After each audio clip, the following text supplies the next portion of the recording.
I think that's a lot more accurate. I mean, if you look into the lease rates, that means somebody needs it now Yeah. and is willing to pay up substantially to get it. I think it's far more accurate look at the true, let's say, day-to-day movement in the silver market than what's happening on it.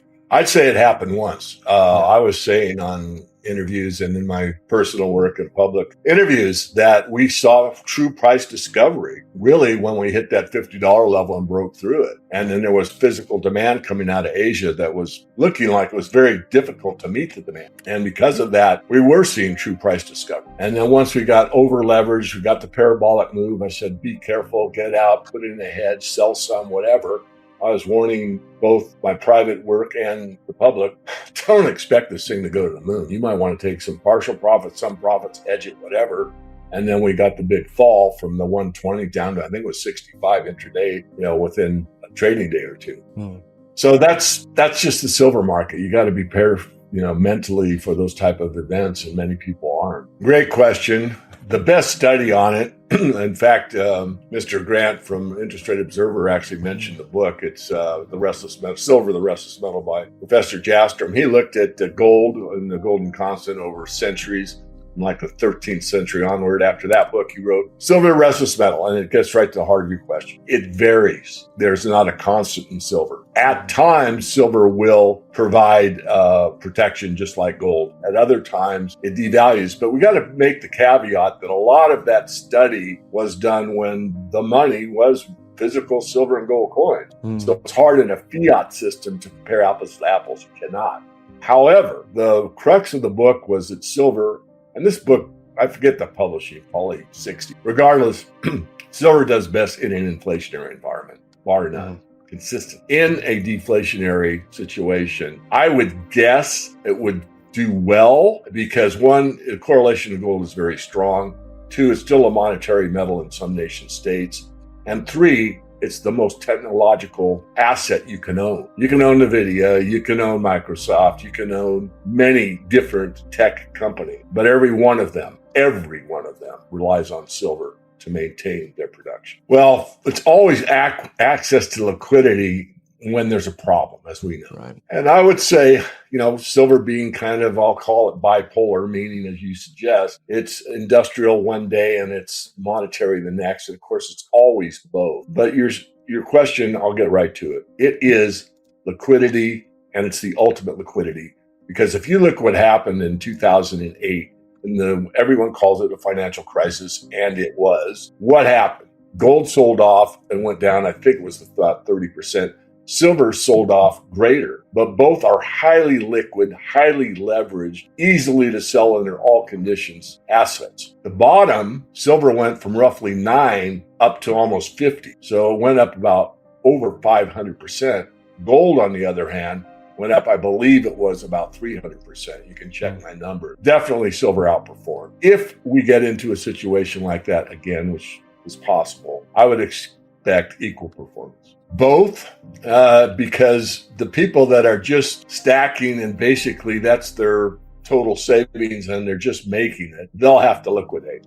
Others that, are better off, we'll say, or have more liquidity or a greater buffer would probably hold on. Now, I want to spend a little bit of time here, Jeremy, if you allow me, because once we saw silver get to 50, I said, and some others, we would see a stall out of the $50 level briefly. And we did. What took place? Many burnt out long-time holders that had held silver in the belief of it's a great asset to own, it's a hedge, whatever their belief is, saw 50 and said, I am not going to be messed with again. It's never going above 50. I'm getting out, and I'm getting out now. Now, that didn't last many trading days. I have to look, like 7 trading days or something.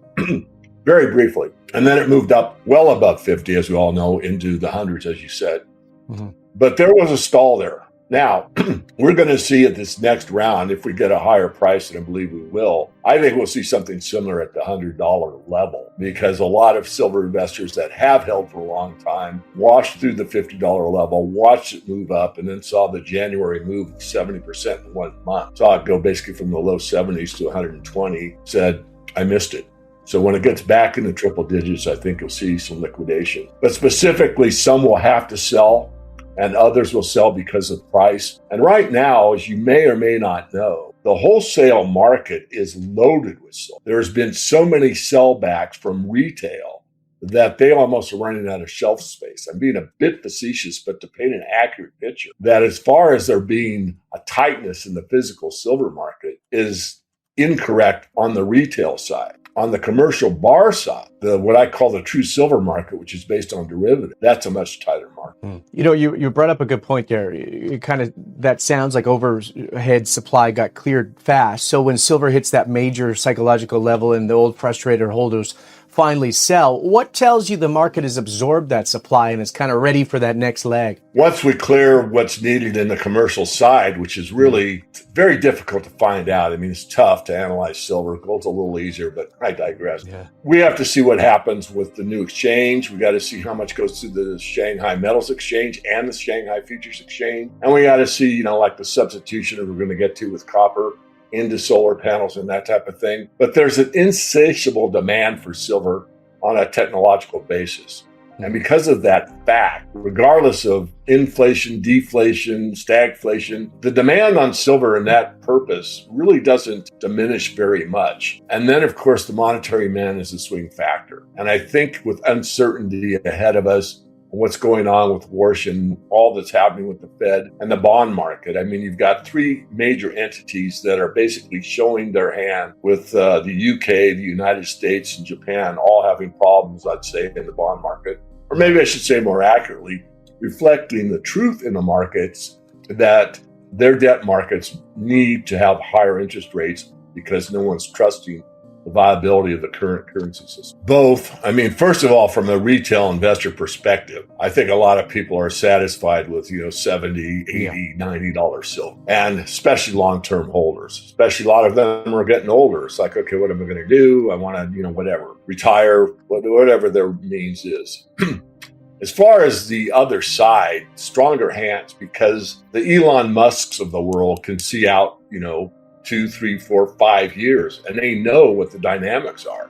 So they're very happy to buy silver at 80 because they know it's going to be 162 in 2 years from now, or whatever the price may be. It's almost undoubtedly going to be higher. And if they need that for their production, they're going to buy it now, put it on a warehouse shelf, pay storage fees or whatever, because it's actually a bargain relative. And even if it wasn't a quote unquote bargain at 80 and stays there for 2 years, they still may want it because without it, they're out of business. And that's what I call a push demand. And that is something that's irrevocable in my view, unless there's a complete collapse, which there won't be. So we're in a situation where the dynamics for silver really are more and more positive all the time. Before we wrap up, let's zoom out for a second, because what we're watching right now is bigger than one headline, one candle on the chart, or one day of price action. This is not just about silver going up 50 cents or gold pulling back after a strong move. This is about something much larger happening in the global system. We are living through a period where trust is being tested everywhere. Trust in governments, trust in central banks, trust in currencies, trust in debt markets, trust in the headlines, and honestly, trust in the idea that the old financial system can keep running the same playbook forever without consequences. And that is exactly why gold and silver matter. A lot of people still look at precious metals and say, why would I care about silver? Why would I care about gold? They just sit there, they do nothing, they have no yield. That is the old argument. But the world we are moving into is not the same world that argument was built for. Because in a world of rising debt, geopolitical instability, currency debasement, weaponized trade routes, sanctions, proxy conflicts, fragile supply chains, and central banks trapped between inflation and recession, the thing that just sits there starts to look very powerful. Gold does not need permission. Silver does not need a bailout. Neither one needs a central banker to reassure you on television. And that is why every serious conversation about the future of money eventually comes back to hard assets. Now think about where we are today. Global tensions are not fading away. They are multiplying. The Middle East remains a pressure point. Europe is still dealing with long-term strategic instability. Asia is becoming more economically and militarily competitive. Energy corridors matter. Shipping lanes matter. Semiconductor supply chains matter. Food security matters. The dollar system matters. And every time one of these things gets shaken, markets start repricing risk. That repricing of risk is where gold usually gets the first spot. Gold is the monetary metal. Gold is the one central banks understand. Gold is the one they quietly respect, even when they publicly act like fiat is invincible. But silver is different. Silver is the metal that lives in two worlds at once. It is monetary, but it is also industrial. It is history and future at the same time. It is old money and modern technology in the same metal. That is what makes silver so interesting, and frankly, so explosive when momentum finally builds. Because silver is not just a shiny rock. It is used in electronics, solar infrastructure, industrial systems, advanced manufacturing, medical applications, and more. So when the world talks about green energy, electrification, reindustrialization, military tech, grid expansion, AI hardware, and supply chain security, silver is sitting right in the middle of all of it. That is why silver bulls never really go away. They may get mocked, they may get early timing wrong, they may have to sit through painful consolidation, but the core thesis keeps coming back because the metal keeps mattering. And let's be honest, silver has a personality that gold does not. Gold moves like a king. Silver moves like it just drank 3 espressos and saw a breaking news alert. Silver is calm until it isn't. That is why silver drives people crazy. It can look asleep for weeks, and then suddenly it moves like the market remembered all at once that above ground supplies are tight, demand is real, and the paper game only works until confidence starts slipping. That is the part many casual viewers miss. Most people only become interested in silver after it already made the move, after the breakout, after the headlines, after the FOMO starts, after the mainstream financial channels begin pretending they always understood the story. But real positioning usually happens when nobody is excited, when the comments are quiet, when the chart looks boring, when everyone is distracted by the next hot trade. That is how these markets work. And the geopolitical side only makes this more important. Every new conflict, every new sanction regime, every new currency settlement outside the dollar system, every new shipping disruption, every new defense escalation, every new energy shock adds stress to the financial architecture. Maybe not enough to break it in one day, but enough to weaken confidence over time. And markets run on confidence. That is the key point. The system does not need to collapse tomorrow for metals to matter. It only needs people to slowly realize that the system is not as stable, not as neutral, and not as durable as they were told. That is when gold becomes a signal. That is when silver becomes a story. And that is when retail investors, institutions, central banks, and everyday savers all start looking at the same assets from different angles. Some buy gold because they want security. Some buy silver because they want leverage to the same macro trend. Some buy both because they do not want all their faith sitting inside digits on a screen, backed by policy promises and political incentives. And can you really blame them? Look around. Governments keep spending, debt keeps rising, currencies keep getting diluted, wars keep threatening trade, politicians keep promising stability, and ordinary people keep noticing that their money buys less than it used to. That is not conspiracy. That is lived reality. This is why gold and silver are not just investments to many people. They are a response, a hedge, a form of skepticism, a statement that says, I do not fully trust the system, and I want something outside of it. Now, does that mean metals only go up? No. Does that mean silver cannot be volatile? Of course it can. Does that mean gold cannot correct? Absolutely not. But zoomed out, the bigger picture is what matters. Precious metals do not need perfect conditions. They need persistent stress, and the modern world is delivering plenty of that. That is why, on this channel, we do not just stare at price charts in isolation. We connect the dots, because silver is not trading in a vacuum. Gold is not moving in a vacuum. Markets are reacting to debt, diplomacy, war risk, central bank behavior, inflation expectations, real yields, industrial demand, and public psychology all at once. That is why one random headline can move these markets. That is why one central bank statement can change momentum. That is why one geopolitical flare-up can turn boring metals into the most interesting corner of the market overnight. And this is where the memes almost write themselves. One day the mainstream says, nobody needs gold anymore. Next week, central banks are stacking it.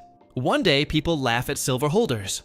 Next week, they are posting rocket emojis after a $2 move. One day, analysts say inflation is under control. Next week, your grocery bill files an official complaint. That is the clown world element of markets. You can almost picture the meme. Fiat currency after another trillion in debt spending. I'm tired, boss. Or this one. Silver investors after waiting for months and seeing a 4% move. Everybody stay calm.